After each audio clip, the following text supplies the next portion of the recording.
오늘은 주님이 좀 고린도전서 12장, 13장, 14장을 좀 깊이 다루기를 원하시는 마음을 주셨습니다. 그래서 다윗의 장막의 예배가 신약에서 구체적으로 어떻게 펼쳐지게 되는 것인가 라는 것을 이제 고린도전서에서 굉장히 깊이 있게 체계적으로 다루고 있다라는 것입니다. 우리 고린도전서로 들어가기 전에 사도행전 15장을 한번 우리 보도록 하겠습니다. 사도행전 15장 16절로 우리 18절까지 함께 우리 봉독하도록 하겠습니다.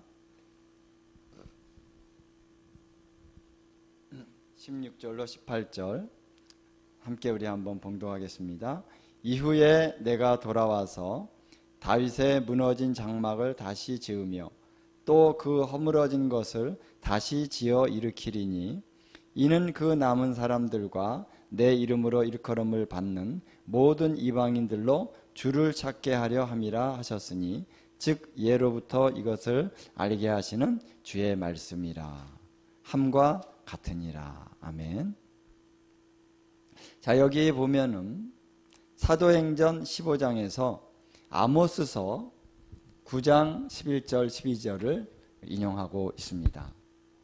자, 아모스서 9장 11절 12절이 다윗의 장막의 회복에 대한 이제 주요 요절의 말씀이라고 할 수가 있죠.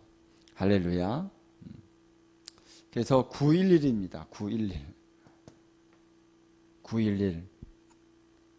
쌍둥이 빌딩이 무너진 날이지만 그런 엄청난 충격을 주었던 날이지만 또한 우리가 영적으로도 이 911이 엄청난 충격을 주는 구절인 줄로 믿습니다. 할렐루야. 다윗의 장막이 회복이 되어지면 하나님이 놀라운 일들을 이 땅에 나타내실 것이다 라는 것이죠.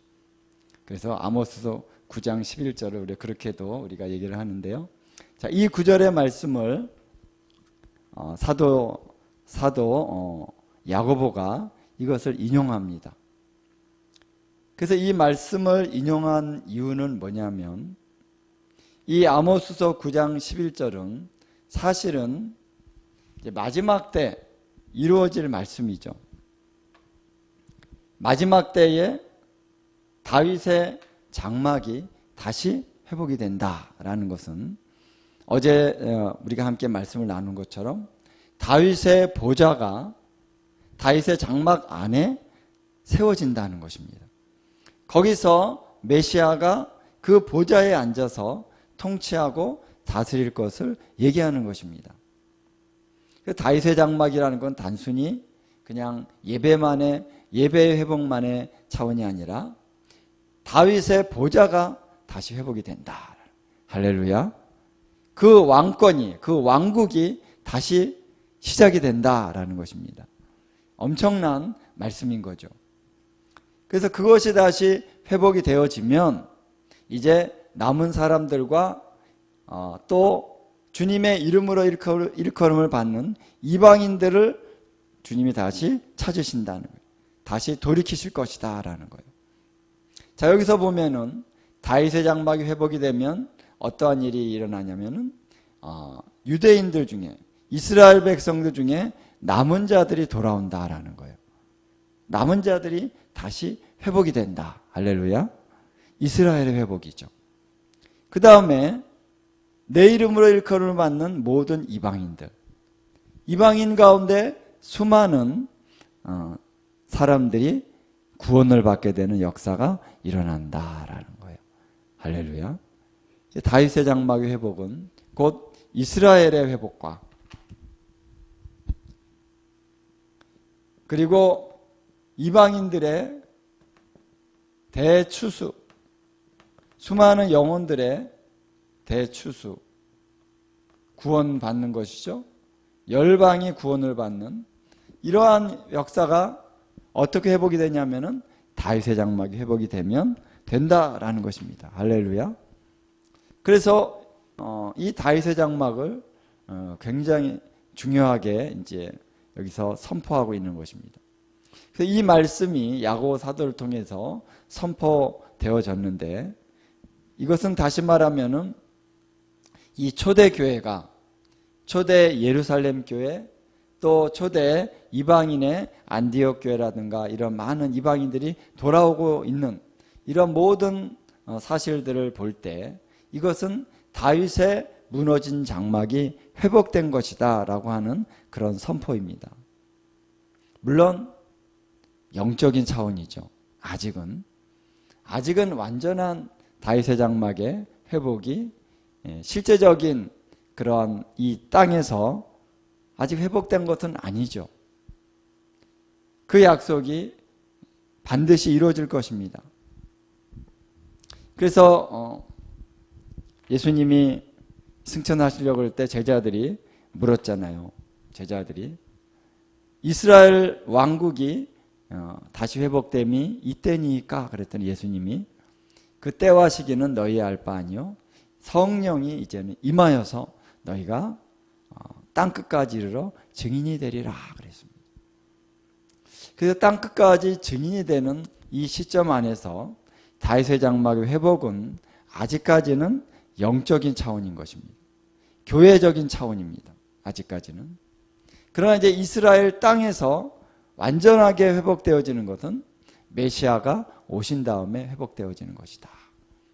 그래서 이 아모스서 9장 11절 12절을 이제 교회 안에서 교회가 회복되어지고 교회 안에서 영적인 회복이 일어나고 부흥이 일어나고 그러니까 또 유대인들이 주님께로 돌아오고 남은 자들이 돌아오고 또 이방인들 중에 많은 사람들이 주님을 찾게 되는 그런 역사가 일어나는 그러한 맥락 가운데서 다윗의 장막을 이렇게 선포하고 있다라는 것입니다.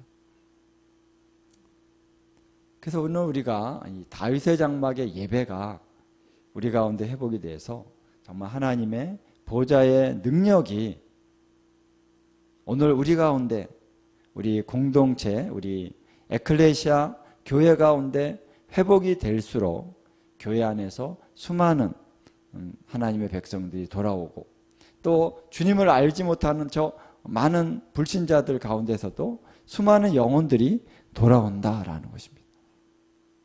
그래서 그 대추수는 반드시 부흥을 동반하게 되는 것입니다. 부흥이 일어날 때 대추수가 일어나는 거예요. 우리 인간적인 노력으로 막 아무리 우리가 열심히 해도 그 영혼이 돌아오는 것은요 성령님의 강력한 역사가 아니고는 돌아오지 않습니다. 인간의 힘으로는 안 돼요. 그래서 하나님께서 이제 이 대추수를 이루어 가시는데 자, 이 대추수가 일어나기를 원하느냐? 그렇다면은 다윗의 장막을 회복해라. 그러는 것이죠. 할렐루야. 그래서 어제 우리 다윗의 장막의 회복은 이제 하나님께서 새로운 그 예배의 회복이다 그랬습니다. 이 예배의 회복이 이제 신약 가운데 예수 그리스도의 그 보혈과 성령님의 임하심으로 말미암는 새로운 차원의 그러한 예배가 이제 우리 안에 회복이 됐다라는 것입니다. 그것을 제가 얘기할 때 그걸 얘기할 때 레위의 반차가 있고 레위가 아니죠. 멜기세덱의 반차, 아론의 반차가 있고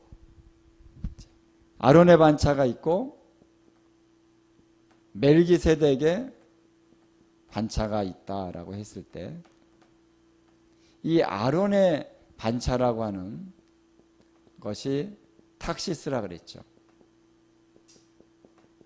이거는 반차라고 해석할 수도 있지만 질서, 서열, 이런 차원으로 번역될 수 있는 단어인데, 멜기세덱의 탁시스가 이제 이 신약 가운데서 회복이 됐다라는 것입니다. 신약의 예배의 체계가 바로 멜기세덱의 반차를 따르는 그러한 차원의 예배라는 것입니다. 그래서 이제 이 멜기세덱의 반차를 따르는 이 신약의 예배는 다시 말하면은 다윗의 장막의 예배가 이제 신약 가운데서 새로운 차원으로 회복이 된 것이다라는 거예요. 그래서 다윗의 장막의 예배는 굉장히 예언적인 예배. 예언적인 예배라고 하는 건 다시 말하면 성령님의 역사를 통해서 나타나는 예배다라는 것입니다.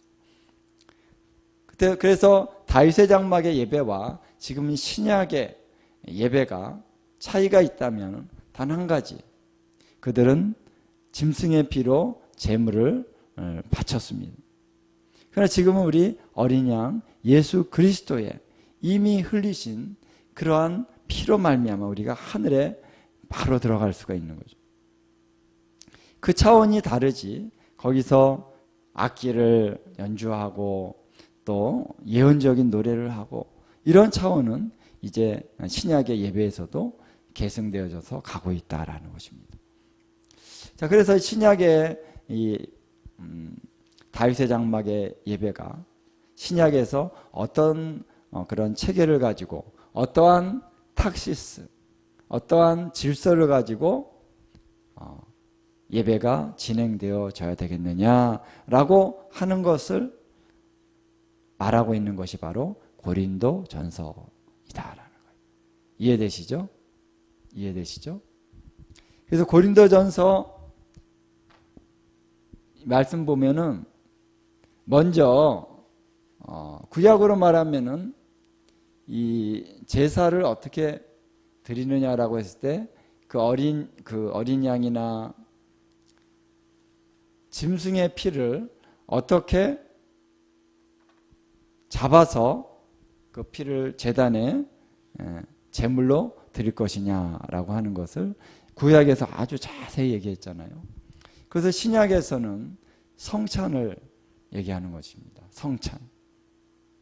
그래서 고린도전서 11장은 너희가 교회로 모일 때 어떻게 성찬을 할 것이냐라고 하는 것을 자세히 얘기해 주고 있습니다. 그래서 우리가 이제 성찬식 할 때 읽는 말씀이 있잖아요. 그래서 그 말씀이 여기 고린도전서에 있죠. 물론 마태복음이나 누가복음을 인용할 때도 있지만, 그래서 내가 너에게 전한 것은 주께 받은 것이니 곧 주 예수께서 잡히시던 밤에 떡을 가지사 축사하시고, 이렇게 23절 24절부터 쭉 성찬에 대한 말씀이 나오잖아요. 그리고 그 전이나 그 후에 여러 가지 이제 그런 성찬을 어떻게 해야 된다라고 하는 그런 원리들, 원칙들을 바울이 얘기해주고 있습니다. 이게 뭐냐면 이게 멜기세덱의 반차를 따르는 그런 질서다라는 거예요. 멜기세덱의 반차, 멜기세덱의 질서, 멜기세덱의 탁시스. 그 탁시스를 고린도전서 11장에서 바울이 가르쳐주고 있는 것입니다. 물론 다른 서신서에도 보면은 간략하게 조금씩 나오죠. 그렇죠? 그런데 이제 고린도전서에 보면은 아주 자세하게 나온다라는 거예요. 그래서 이 구절은 성찬에 좀 문제가 있으니까 이제 고린도 교회에 좀 문제가 있다. 물론 문제가 있었어요. 문제가 있으니까 그거를 바로잡아 주기 위해서 이 구절을 쓴 것이다. 그리고 그렇게 중요한 것은 아닌데 문제가 있으니까 그냥 쓴 거다. 이런 식으로 사람들이 설명을 하는 사람들이 있습니다. 근데 그건 단지 문제가 있어서만 이것을 쓴 것이 아니라 이것이 중요한 우리 신약의 교회에서 함께 모일 때 해야 될 중요한 예배의 어떤 순서, 예배의 어떤 차원이기 때문에 이거를 자세하게 쓰는 게 아니겠습니까? 중요하지 않은데 왜 이걸 씁니까? 그렇죠? 하나의 신약의 우리가 원칙이다 하는 거예요. 그래서 오늘 우리가 성찬을 하잖아요. 그때 이 고린도전서 11장을 굉장히 많이 참조해서 신약의 우리 성찬이 이루어지고 있다라는 것입니다. 그 다음에 이제 고린도전서 12장부터 14장이 바로 어떻게 성령님의 이끄심을 따라서 우리가 예배를 드릴 것이냐라고 하는 문제를 자세히 바울이 여기서 얘기해주고 있다라는 것입니다. 사실 이 많은 시간을 두고 이 12장, 13장, 14장을요 우리 한 절 한 절 풀어가면은 너무나 참 은혜가 되고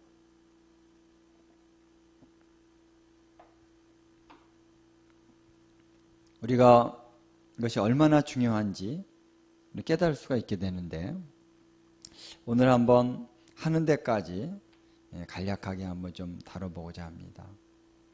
먼저 우리가 성령님의 은사, 성령님의 어떤 사역 이것을 얘기할 때 항상 성령님의 사역은 에클레시아다라는 거예요. 교회. 교회와 에클레시아 이것과 성령님의 사역이 결코 분리돼서는 안 된다라는 거예요. 그래서 고린도전서가요. 이 교회 에클레시아라고 하는 단어가 이제 여러 서신서 중에서 사도행전이 교회라고 하는 단어가 제일 많이 나옵니다. 에클레시아가. 그 다음에 고린도전서예요. 고린도 후서까지 합하면은 제일 많죠. 고린도전서가 이 교회라는 단어가 굉장히 많이 나와요. 그래서 뭐 로마서 같은 경우는 복음에 대해서, 믿음에 대해서, 갈라디아서 이런 말씀들은 믿음, 또 구원, 의롭다 하심, 예수 그리스도 안에서 뭐 이런 어떤 말씀들이 많이 나오지만 이 고린도전서는요 교회라고 하는 단어가 많이 나온다는 거예요. 에클레시아. 그래서 우리가 이제 교회가 무엇이냐? 교회에서 우리가 어떻게 예배드리고 어떻게 모임을 가져야 되느냐? 그 의미가 뭐냐? 이런 것들을 우리가 깨닫기 위해서는 이 고린도전서를 우리가 잘 참조를 해야 될 줄로 믿습니다. 자, 그래서 교회론이라는 거, 에클레시아. 에클레시아. 그래서 이 에클레시아가 뭐냐라고 했을 때 예수님께서 핵심적으로 마태복음 18장 18절로부터 20절 말씀을 통해서 에클레시아가 뭔지를 단적으로 보여주셨죠. 너희가 땅에서 매면 하늘에서 매일 것이요 땅에서 풀면 하늘에서 풀리리라. 이 땅이라고 하는 것, 땅에서 푼다는 것, 땅에서 묶는다는 것에 중요한 초점을 얘기하는데요. 그 초점이 뭡니까? 바로 교회라는 거예요. 교회. 교회가 바로 이 땅에 있는 것이죠. 이 땅의 교회. 땅에 믿는 자들이 예수 그리스도의 이름 안에서 모여지는 것이 바로 에클레시아다. 이 에클레시아에게 하나님은 권세를 주셨다는 거예요. 할렐루야. 열쇠를 주셨다는 것입니다. 천국 열쇠. 하늘의 왕국을 이 땅 가운데 내려오게 할 수 있는 하늘의 왕국의 그 통치가 이 땅에 내려오게 할 수 있는 그런 권세가 교회에게 주어졌다. 천국 열쇠를 주셨다는 거예요. 물론 베드로에게 주신다고 말씀했지만 베드로가 뭐냐면은 교회의 대표성이 있는 그런 사람으로서 주는 겁니다. 그렇죠? 상장을 옛날에 이제 우리가 받을 때 상장도 있지만은 이제 개근상 뭐 이런 것도 주잖아요. 졸업식 때. 그때 뭐 개근한 사람이 많잖아요. 그럼 한 사람씩 다 나눠줄 수가 없으니까 대표 한 사람이 딱 와서 개근상을 받습니다. 저도 개근상을 받았습니다. 제가 초등학교, 중학교, 고등학교 다 개근상 받았어요. 하루도 안 빠지고 학교를 갔습니다. 개근상을 받는데 한 사람이 받잖아요. 그러니까 베드로에게 예수님이 내가 너에게 천국 열쇠를 준다 했을 때 너만 가지라는 게 아니죠. 네가 교회의 대표자로서 이제 에클레시아를 내가 세우는데, 나의 교회를 세우는데 내가 너를 대표로 천국 열쇠를 준다라고 말씀하시는 것입니다. 그래서 베드로가 받았어요. 베드로가 받았으니까 베드로가 이제 저 하늘로 올라갔잖아요. 순교당하고. 그러면 그 천국 열쇠 가져간 게 아니죠. 가져간 게 아니라 이 열쇠는 교회에게 주신 것이다. 교회 안에 있다는 것입니다. 그 교회의 열쇠가 뭡니까? 천국 열쇠가. 두세 사람이 내 이름으로 모인 곳에는 나도 그들 중에 있느니라. 두세 사람이 예수 그리스도 이름 안으로 모여지는 바로 그것이 천국 열쇠의 핵심이 되는 것이고요. 그게 바로 에클레시아다는 거예요. 그래서 에클레시아라고 했을 때, 교회라고 했을 때 단순히 우리가 예수님 믿는 사람들이 그냥 모여 있다고 해서 그게 에클레시아가 아닐 수도 있다는 거예요. 에클레시아는 중요한 것은 바로 믿는 자들이 모였는데 그 중심에 누가 계셔야 돼요? 그 중심에 예수 그리스도가 계셔야만 된다. 그것은 바로 통치 킹덤입니다. 그래서 에클레시아와 킹덤은 긴밀한 관계성이 있어요. 킹덤 따로 에클레시아 따로가 아닙니다.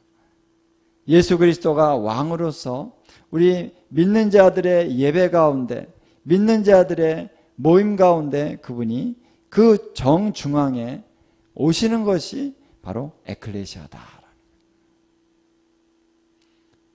에클레시아를 회복해야 된다는 거예요.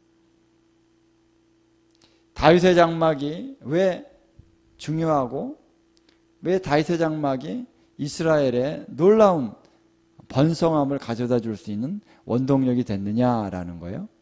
그건 다윗의 장막 안에 언약궤가 들어가 있기 때문에 그렇다. 그랬죠. 그 언약궤는 하나님의 보좌다라는 거예요. 보좌가 그 장막 안에 들어왔을 때 거기서부터 하나님의 통치가 시작이 되니까 이스라엘이 강대한 나라가 됐고, 다윗은 그 언약궤를 자기의 장막 안에 두고 무엇을 했냐면은 여호와께 물었다는 거예요. 여호와께 묻기 위해서 그 언약궤를 가져왔다는 거예요. 그래서 오늘 두세 사람이 예수 그리스도 이름 안으로 우리가 모이면 예수님께서 우리 가운데 중앙에 보좌를 세우신다는 거죠. 중앙이라는 것은 주님이 보좌를 세우시고 우리 가운데 다 계신다. 우리가 예수님께 묻는 거예요. 예수님, 어떻게 살아야 됩니까? 무엇을 해야 됩니까? 예수님, 우리에게 능력을 주십시오. 예수님, 지혜를 주십시오. 그래, 내가 너에게 성령을 주리라. 성령을 부어주셔서 그 일을 감당할 수 있는 힘을 주시고, 예수님이 말씀하시고 지시하시고, 그게 뭡니까? 그게 통치이죠. 그게 킹덤입니다. 그러니까 에클레시아는 킹덤이 이 땅에서 구체적으로 이루어지게 하는 것이 바로 에클레시아다. 에클레시아. 그리고 이 에클레시아라고 하는 단어는 이제 헬라어죠. 이것의 히브리어에 해당하는 단어는 카할입니다. 카할. 이 카할이라고 하는 것은 이제 어떤 모습을 볼 수 있냐면은 시내산에서 하나님의 임재가 나타났죠. 시내산 꼭대기에 영광의 구름과 광채가 딱 나타났습니다. 거기서 여호와 하나님이 말씀하십니다. 백성들이 그 음성을 들었습니다. 거기서 언약의 피를 또 뿌리기도 하고, 물론 중간에 모세가 그 역할을 했습니다만 하나님께서 거기 오셨어요. 그 백성들 가운데 하나님이 오셨다는 거예요.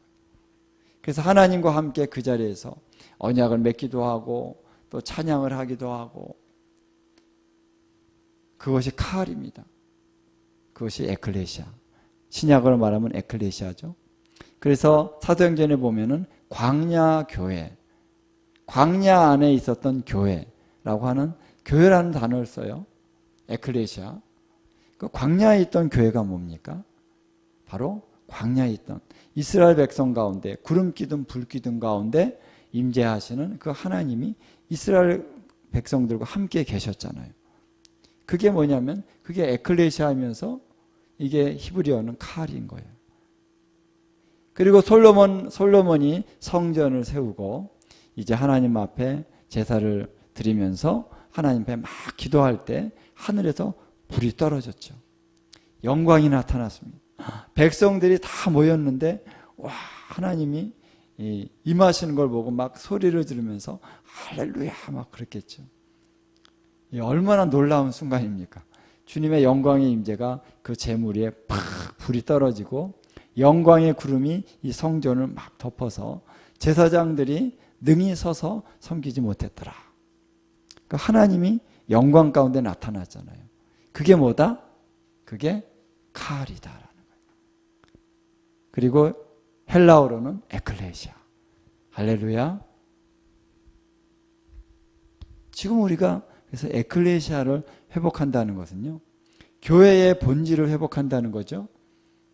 우리가 그동안 알았던 교회, 우리 인본주의적인 그런 교회가 아니라 성경이 말하는 그 에클레시아는 뭐냐? 주님이 임재하는 그곳에 주님의 백성들이 모여서 예배하는 거예요. 그리고 예언하고 성령의 인도하심을 따라 찬양하고 그것이 에클레시아다. 그래서 고린도전서 11장부터 14장까지 교회 안에서 어떻게 해야 되느냐라는 것을 바울이 얘기하는 것은 단지 어떤 교회의 의식적인 차원 안에서 우리가 어떻게 해야 되는 것이 아니라 이 에클레시아 가운데 성령님이 임하시고 주님이 임하시는 그 모임 가운데 그 성도들이 모였을 때 어떻게 해야 되느냐 하는 그 지침을 얘기해 주는 거예요. 그래서 그것이 바로 탁시스다라는 거예요. 탁시스. 질서다. 신약의 질서. 그거를 지금 자세히 얘기해 주고 있는 거예요.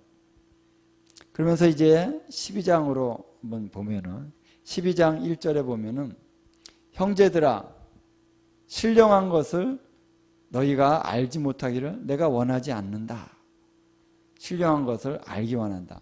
신령한 것, 스피리추얼한 것, 영적인 것, 은사적인 것 이런 걸 알기 원한다는 거예요. 왜냐하면 너희도 알거니와 너희가 이방인으로 있을 때에 말 못하는 우상에게로 끄는 그대로 끌려갔느니라. 여기서 우상이 나옵니다. 우상. 아이돌, 우상. 너희가 이방인으로 있을 때는 말 못하는 우상에게로 끄는 그대로 끌려갔다. 이게 굉장히 중요한 의미가 있는 것이에요. 우리가 성령의 인도하심을 따라서 영적인 삶을 산다는 것은요, 우상의 세력을 깨트린다는 것입니다. 우리의 삶에 그 문제들, 어려움이 왜 발생하냐면요, 중요한 초점이 뭐냐면 우상이라는 거예요. 우상. 주님이 이것을 좀 묵상하게 했습니다. 우상이 뭐냐? 우상. 주님이 저에게 이제 좀 오늘 새벽에 그런 개인적으로 그런 거를 좀 말씀하셨어요. 너무 영상을 많이 보지 말아라. 좋은 거라도 우리가 뭐 나쁜 거 안 보죠. 나쁜 거 뭐 안 보고 그냥 유익한 거, 설교 말씀이라든가 또 좋은 어떤 뭐 찬양 집회라든가 또 혹은 좋은 메시지. 그리고 요즘은 이제 보수 우파들이 많이 올리는 그런 팩트를 얘기해 주는 그런 영상들 유튜브에서 보잖아요.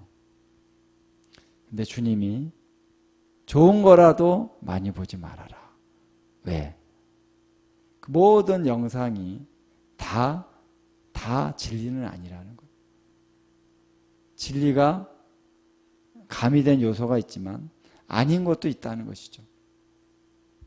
그리고 그 영상을 많이 보다 보면 어쨌든 사람들이 편집을 하고 만든 거기 때문에 그 영상에 그 어떤 잔재가 남는다는 거예요. 그게 뭐냐면은 그게 우리 안에 우상이라는 거예요. 우상. 그래서 우리의 그 영 안에 주님과 우리와의 관계성 안에서 이 영적인 비밀이 뭐냐면요. 주님의 그 영광을 우리가 그대로 볼 수 있어야 되는 거죠. 어떤 가감 없이 어떤 다른 그런 왜곡된 요소가 없이 주님의 그 음성을 그대로 듣고 주님의 나타나심을 그대로 받고 성령님의 인도하심을 그대로 받을 수가 있어야 되는데 이 성령님의 음성을 주심과 또 성령님이 환상도 보여주시고 우리 가운데 정말 주님 성령님께서 구체적으로 인도하시는데 그것을 방해하는 것이 뭐냐면요. 우상이라는 것입니다. 그래서 내가 만약에 예를 들면 너무 돈을 좋아한다. 너무 돈을 의지한다. 그럼 돈이 뭐죠? 돈이 우상이에요. 내가 사람들을 너무 의지한다. 특히 어떤 가족들이나 그 어떤 친구들, 좋은 친구들, 물론 좋은 거지만 그 친구들을 너무 의지한다. 그러면 그 좋은 친구들이 우상이 되는 거예요. 내가 주님과 직접 주님의 성령의 인도를 받아야 되는데 그 성령의 인도를 받지 않고 그냥 다른 사람의 말을 듣고 그거를 의지해서 그냥 가는 것입니다. 그래서 그만큼 다른 것을 의지하고 다른 것을 통해서 뭔가 것들을 행하려고 하는데 물론 이제 균형이 필요하죠. 우리 성도들이 함께 또 연합해서 가야 되기 때문에 또 하나님이 세우신 사람들이나 또 믿음의 사람들과 대화하고 교제하고 함께 기도하고 해야죠. 그거를 아예 하지 말아라 하는 것이 아니라 그러나 오늘 우리가 하나님의 음성을 들을 때 오늘 우리가 정말 주님과의 그런 교제의 관계에 있어서 그 통로가 깨끗하냐라는 거예요. 우리 이방인으로 살 때 예수님을 안 믿을 때는 아예 그냥 우상을 따라 사는 거죠.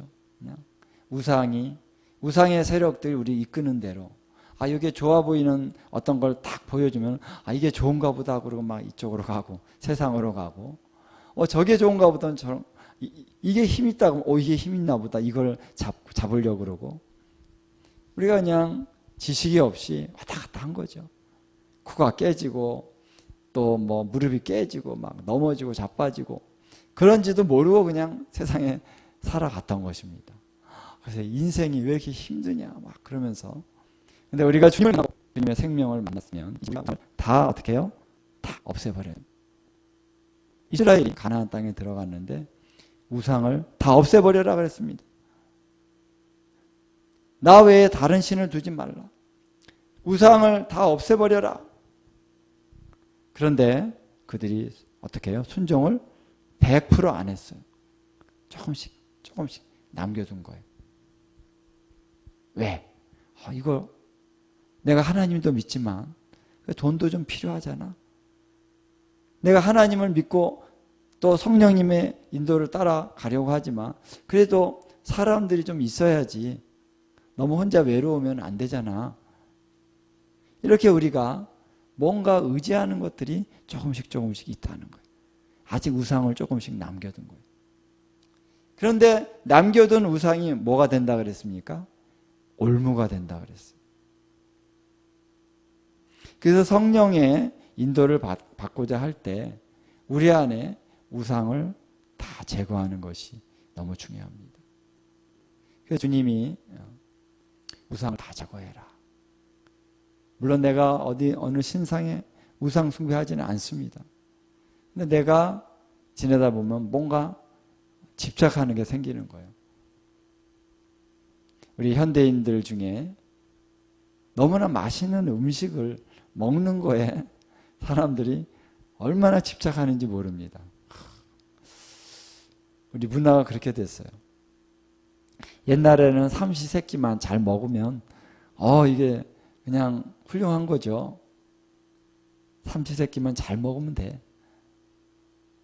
근데 요즘은 먹고 디저트 먹어야 되고 에피타이저 먹어야 되고 간식 먹어야 되고 또 가끔 가다가 뭐 외식도 해야 되고 외식도 얼마나 자주 합니까? 제가 어릴 때만 해도 외식이라는 거는 진짜 뭐 졸업식 때 한 번, 1년에 한 번, 두 번 하는 건데 우리 요즘에는 뭐 우리가 날마다 뭐 외식하는 사람도 있고요. 자, 이렇게 문화가 달라졌습니다. 그러다 보니까 먹는 게 우상이에요. 먹는 게 우상. 우리 젊은 애들 보니까 이 먹는 거를 너무 중요하게 여기더라고요. 꼭 먹어야 돼 이거. 아이스크림 먹어야 되고 뭐 초콜릿 먹어야 되고 남들이 먹는 거 나도 꼭 사서 먹어봐야 되고 뭐 치킨 먹어야 되고 치킨도 맛있는 거 먹어야 되고 와, 이 먹는 데 쓰는 돈이 어마어마하게 들어갑니다. 어마어마하게 들어요. 이 먹는 것만 그냥 삼시세끼만 간소하게 해가지고 먹으면요 돈이 엄청 많이 남습니다. 근데 먹는 거 금식을 해보니까요, 금식을 해보니까 내가 이 얼마나 탐식이 있는지 그거를 알게 되더라고요. 금식할 때 배가 고파서만 힘든 게 아니고요, 이 안에서 막 땡기는 게 있는 거예요.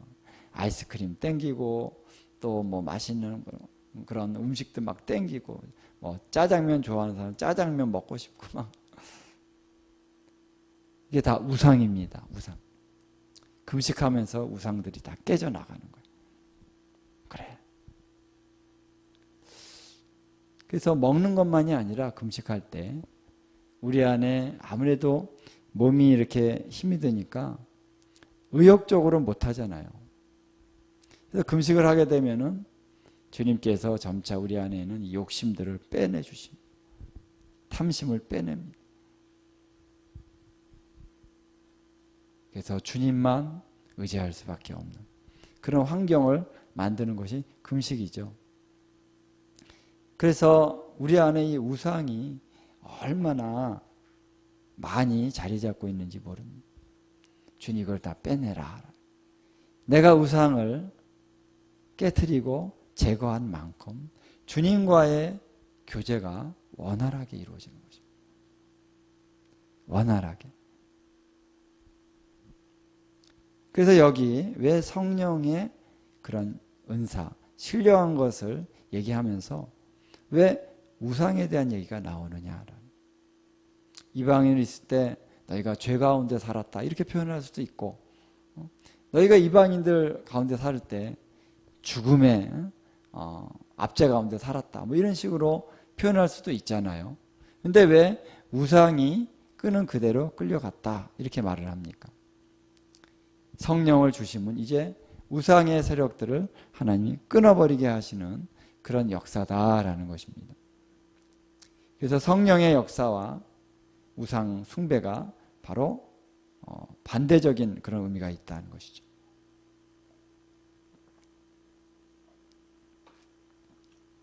그래서 하나님의 영으로 말을 하는 자가 예수를 저주할 자라 하지 아니하고 성령으로 아니하고는 예수를 주시라 할 수 없느니라.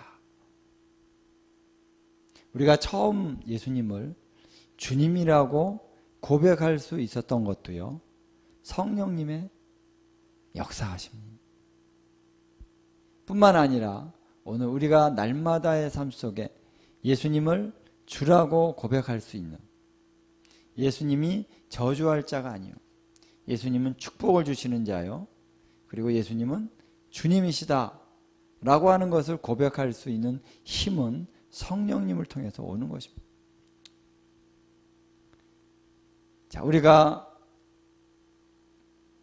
지금 아프가니스탄에서도 전에 순교당했던 사람들이 있었죠. 그들이 예수님을 인정하고 시인하면서 이제 죽어갈 때 예수님을 인정하고 고백하고 죽을 수 있는 힘도 성령님이 주시는 거예요. 성령님이 없이는요, 우리의 힘으로 신앙 고백을 할 수가 없다라는 거예요. 예수님을 주로 인정할 수가 없다. 그래서 예수님의 주권, 에클레시아, 우리의 왕 되신 그 예수님을 왕으로 모시고 그 보좌에서 예수님의 통치가 이루어지고 그 통치를 따라갈 수 있는 원동력은 바로 성령님이시다라는 거예요. 할렐루야. 성령님이 아니고는 안 돼요. 성령, 그래서 성령 충만함을 받아야 되는 것입니다. 날마다, 순간마다 기름 부으심을 받아야 돼요. 그러기 위해서는 오늘 우리가 계속 성령의 기름 부으심과 임재와 또 음성을 듣고 가야 되는데, 이것을 방해하는 것이 뭐냐면 우상이다라는 거예요. 우상을 척결해야 됩니다.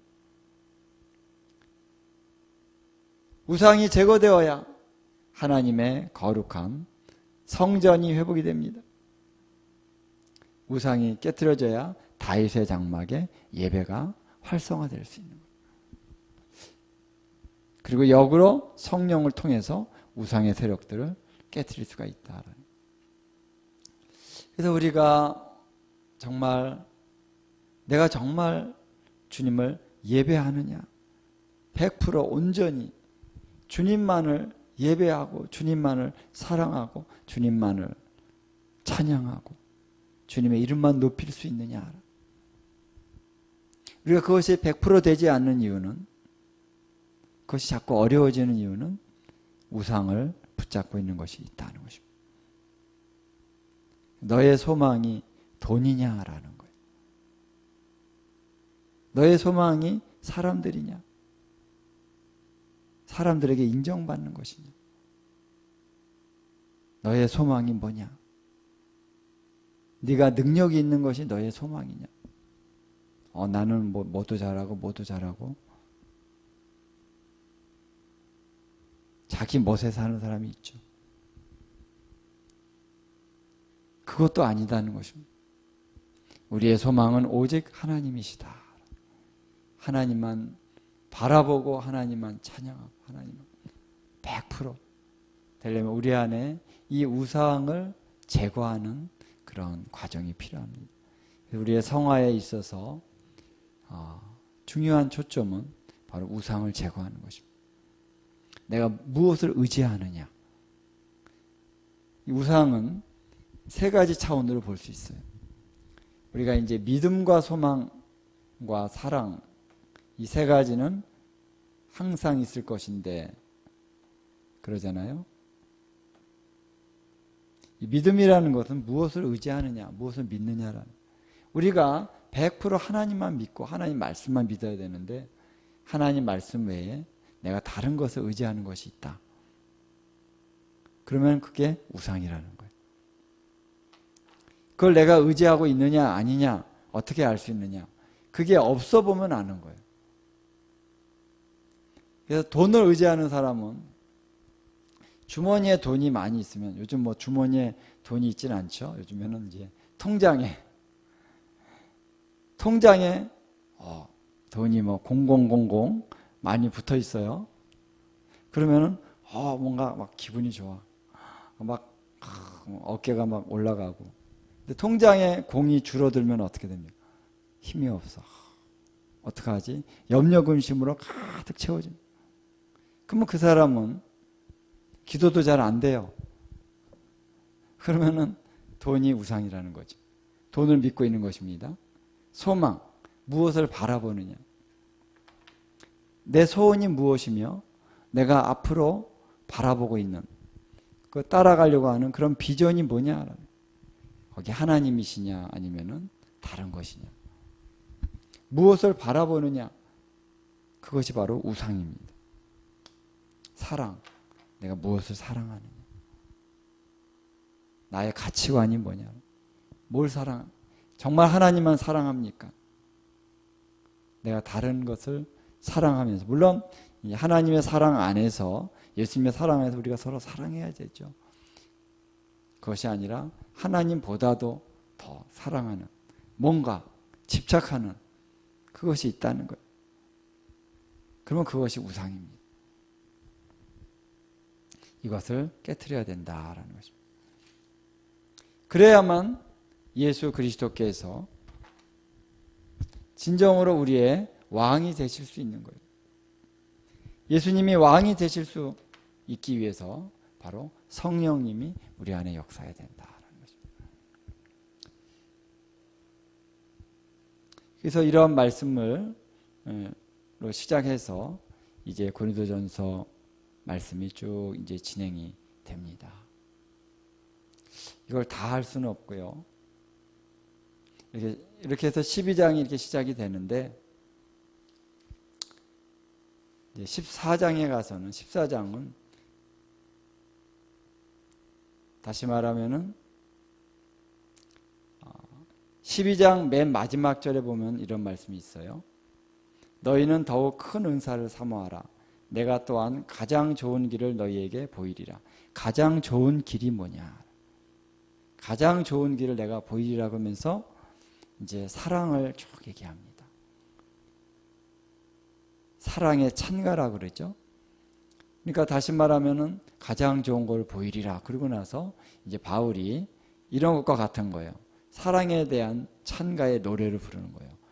사랑, 내가 사람의 방언과 천사의 말을 할지라도 사랑이 없으면, 그러면서 쭉 하면서 믿음, 소망, 사랑 이 세 가지는 항상 있을 것인데 그 중에 제일은 사랑이라 하면서 사랑의 찬가가 13장에서 쫙 울려 퍼지는 것입니다. 사랑을 굉장히 이렇게 높이는 거예요. 그리고 나서 이제 실질적인 얘기를 14장부터 하는 건데, 사랑을 추구해라. 사랑을 추구해라. 가장 좋은 길, 퍼스트, 사랑을 추구하는 것이다. 두 번째는 신령한 것을 사모해라. 세 번째, 특별히 예언을 하려고 하라. 예언을 하려고 하라. 그런 거예요. 그래서 오늘 우리가 신령한 것을 사모하되 그것이 예언의 차원까지 갈 수 있도록 해야 된다라는 것이죠. 그래서 은사를 받았습니다. 근데 방언도 은사예요. 방언을 받았는데 그 방언이 실질적으로 공동체 안에서 유익을 주려면은 방언만 하는 것으로는 조금 뭔가 부족함이 있다는 거예요. 물론 방언을 받아가지고 공동체를 위해서 막 많이 기도할 수가 있죠. 그러나 이제 에클레시아로 모였을 때 방언만 하면 사람들이 알아듣지 못한다는 것입니다. 그러니까 방언을 받았으면은 통역까지 가라는 거예요. 그래서 알아들을 수 있는 말, 그래서 예언적인 차원까지 가야지 공동체에게 유익이 된다는 것을 바울이 여기서 얘기하고 있는 것입니다. 그러면서 이제 방언에 대한 말씀을 하는데요. 자, 2절 함께 한번 읽어보겠습니다. 시작. 방언을 말하는 자는 사람에게 하지 아니하고 하나님께 하나니 이는 알아듣는 자가 없고 영으로 비밀을 말함이라. 비밀을 말함.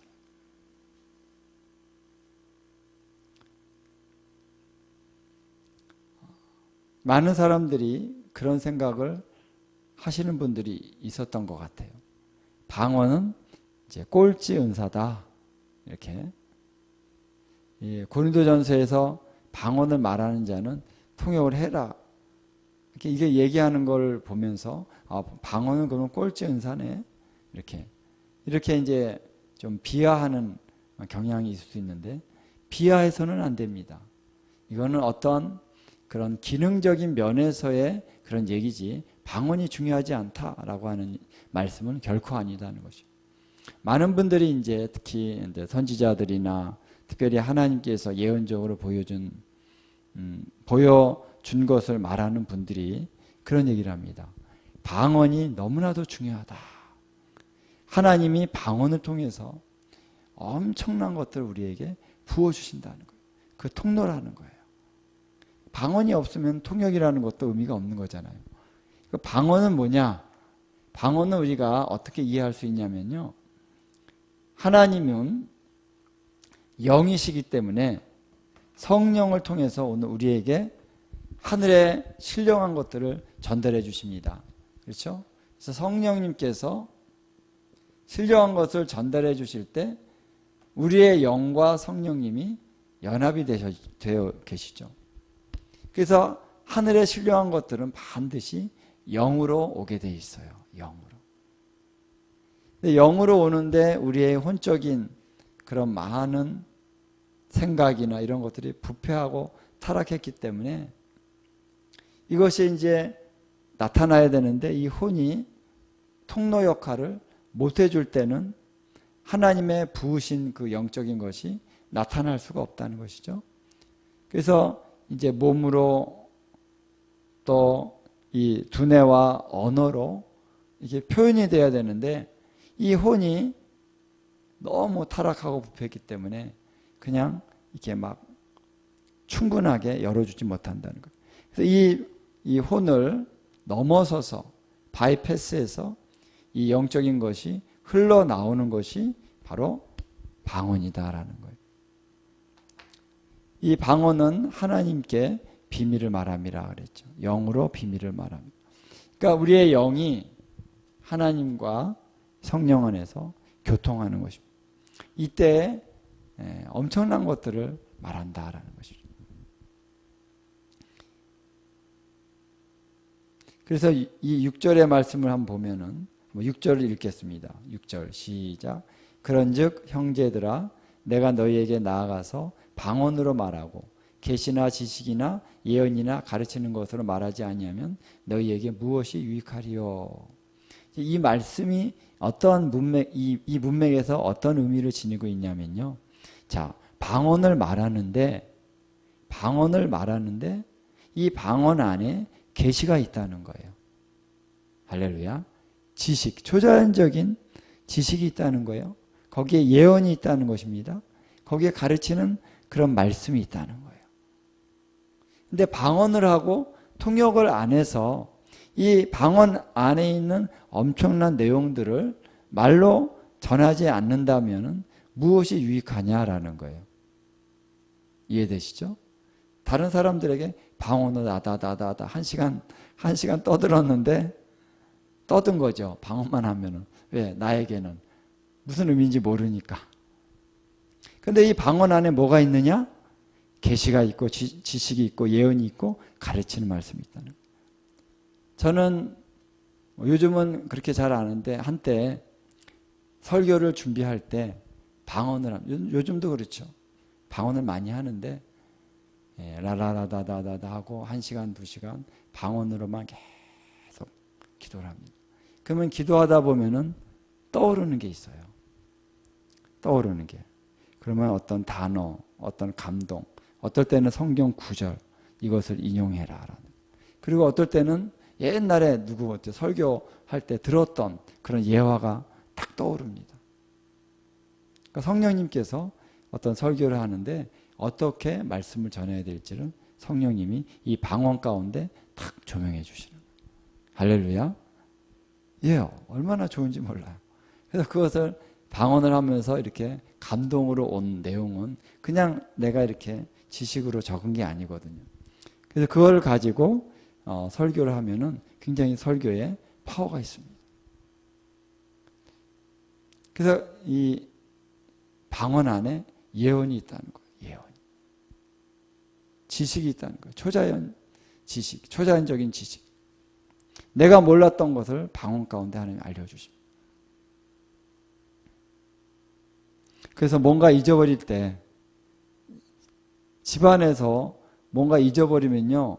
왜 이렇게 찾기가 어려운지 조그만 방인데도 막 없어요. 막 주님께 기도합니다. 주님 라바라라라 기도하면서 방언으로 기도하면서 하나님 찾게 해주세요.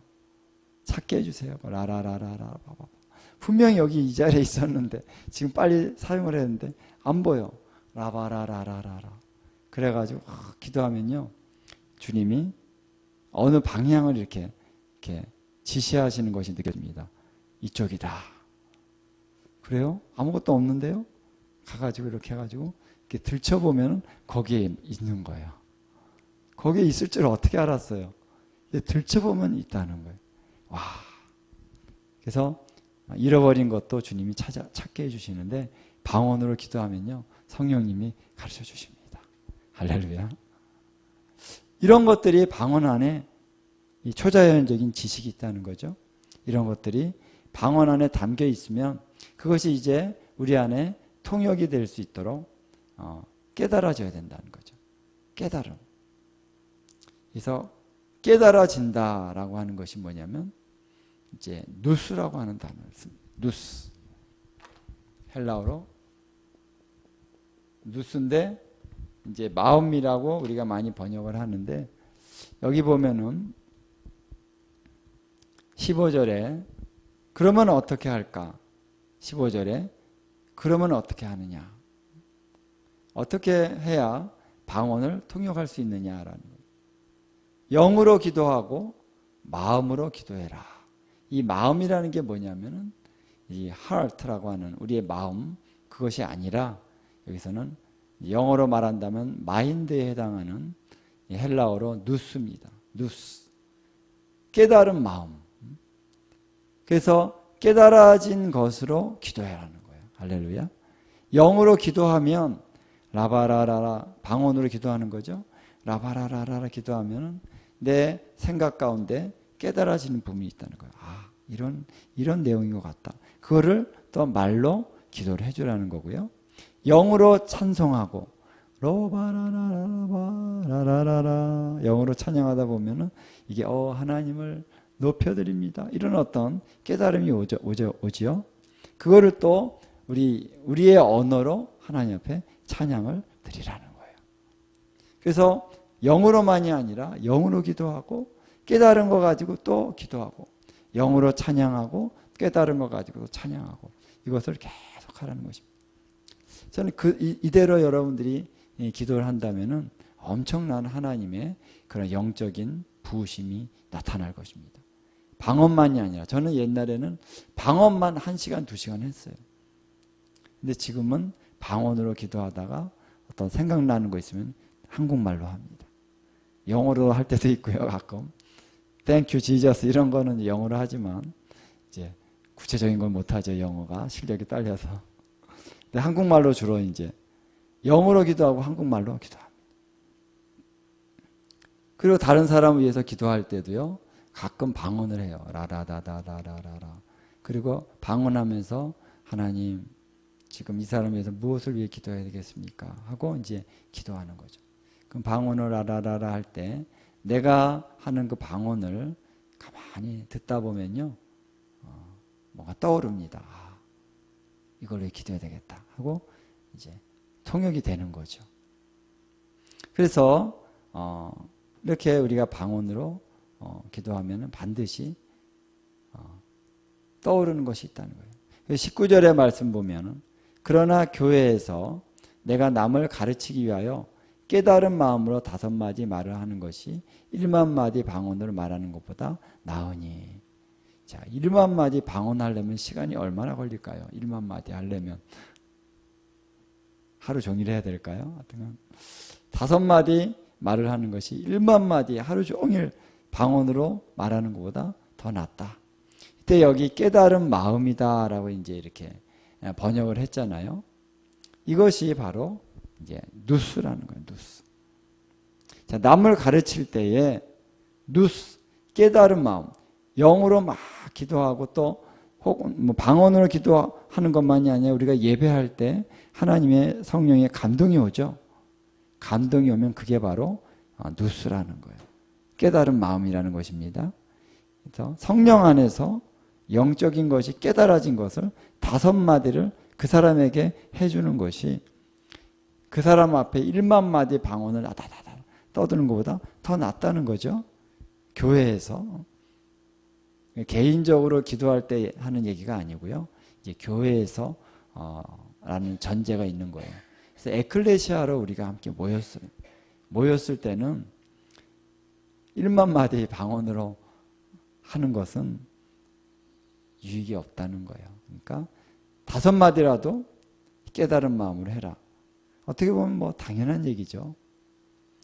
우리가 지혜를 갖고 보면은 당연한 얘기인 것입니다. 그래서 이제 방언을 할 때요.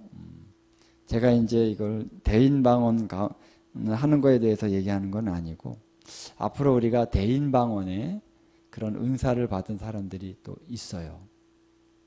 그래서 대인 방언에 그 방언을 하고 그거를 이제 통역하는 사람이 같이 통역을 하거나 혹은 자기가 통역할 수도 있는데, 그 특별히 하나님이 대인 방언에서 특별한 계시를 주시는 사람들이 있습니다. 이 공동체나 나라와 이 민족을 향한 어떤 특별한 계시적인 차원을 방언으로 막 이제 선포하게 하는 그런 분들이 있습니다.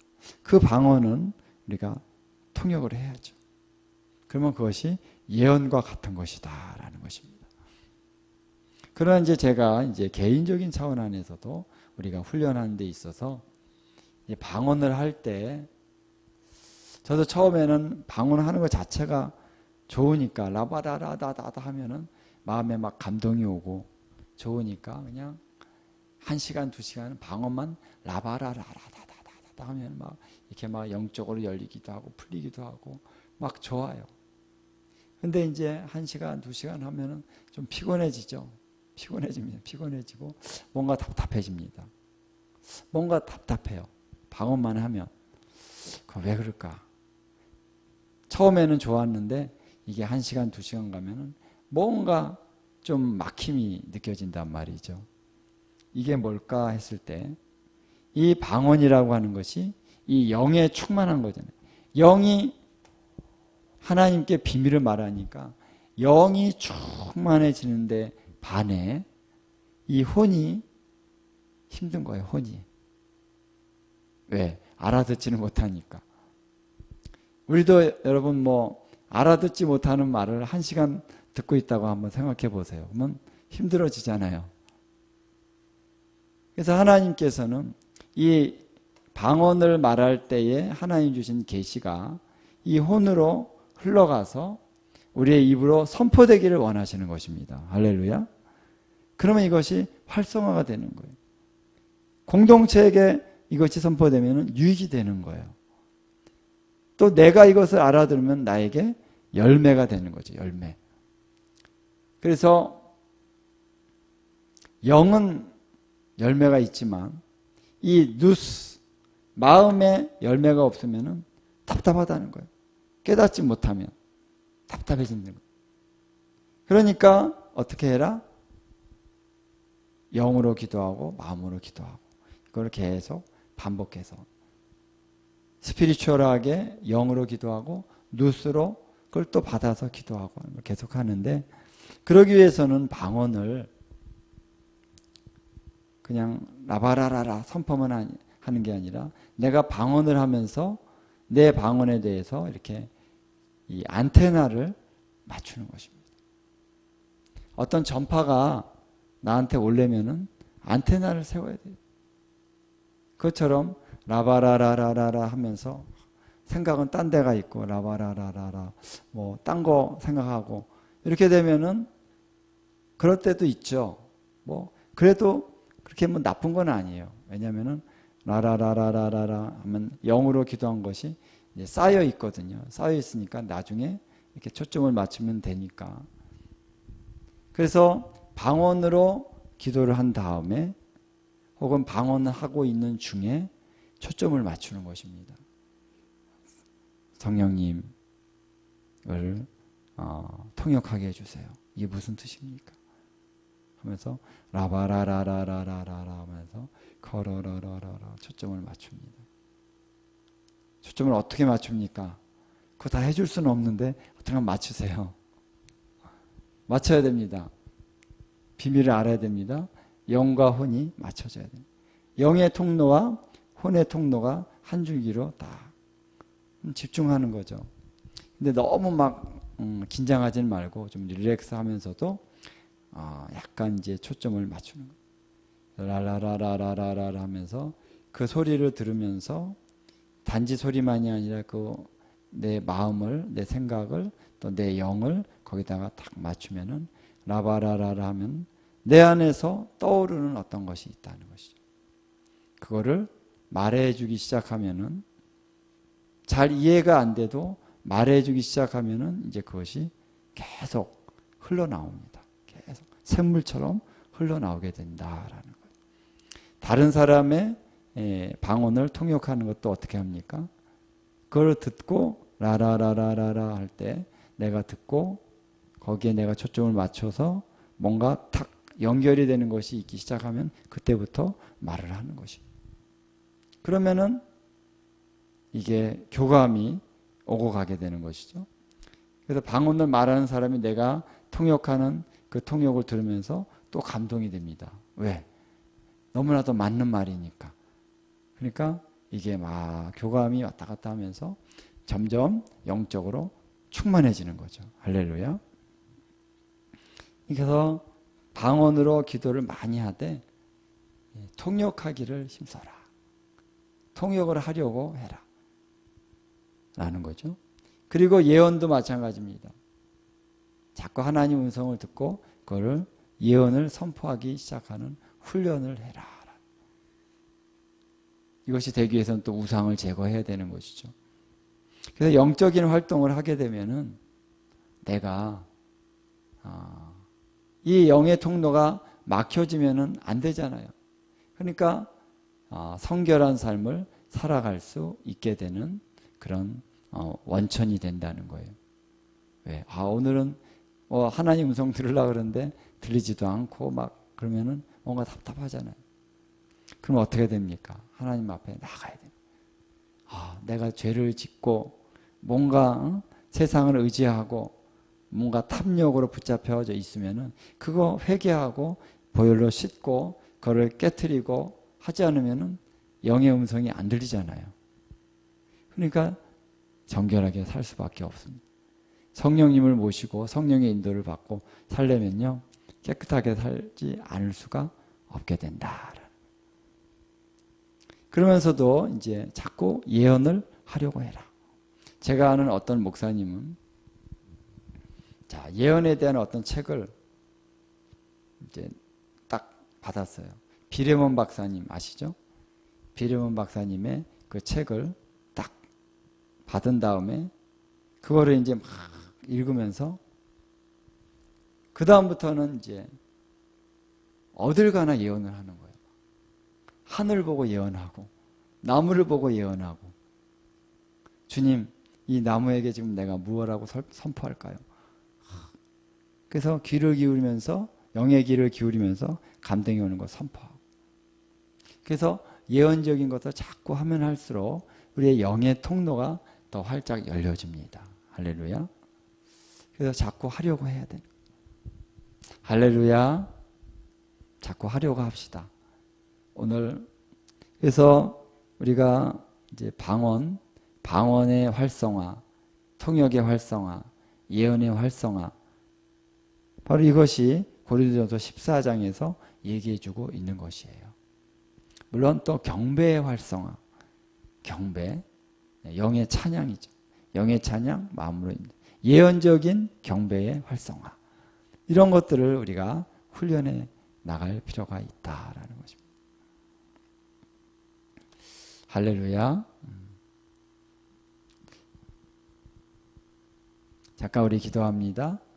하나님 아버지, 오늘 우리에게 성령의 은사를 부어주셨습니다. 기름을 부어주셨습니다. 우리 안에 성령님이 거하시고 계십니다. 그렇다면 우리가 성령님을 잠잠하게 있게 하는 것이 아니라 그분이 말씀하시도록 그분이 역사하시도록 계속해서 우리가 그분을 인정해 드릴 수 있게 하여 주옵소서. 성령님 기름 부어 주시옵소서. 더 충만하게 하소서. 우리가 더 충만해지기 원합니다. 우리의 공동체가 더 충만해지기 원합니다. 성령 안에서 에클레시아가 충만함으로 채워지기를 원합니다. 그래서 우리 주님이 왕노를 하실 수 있도록 하나님 우리 안에 성령의 충만함이 더 부어지기를 원합니다. 오늘도 우리와 함께 하신 주님의 이름을 높여드리며 예수님의 이름으로 기도하옵나이다. 아멘. 아멘. 아멘. 집사님, 오늘 우리가 좀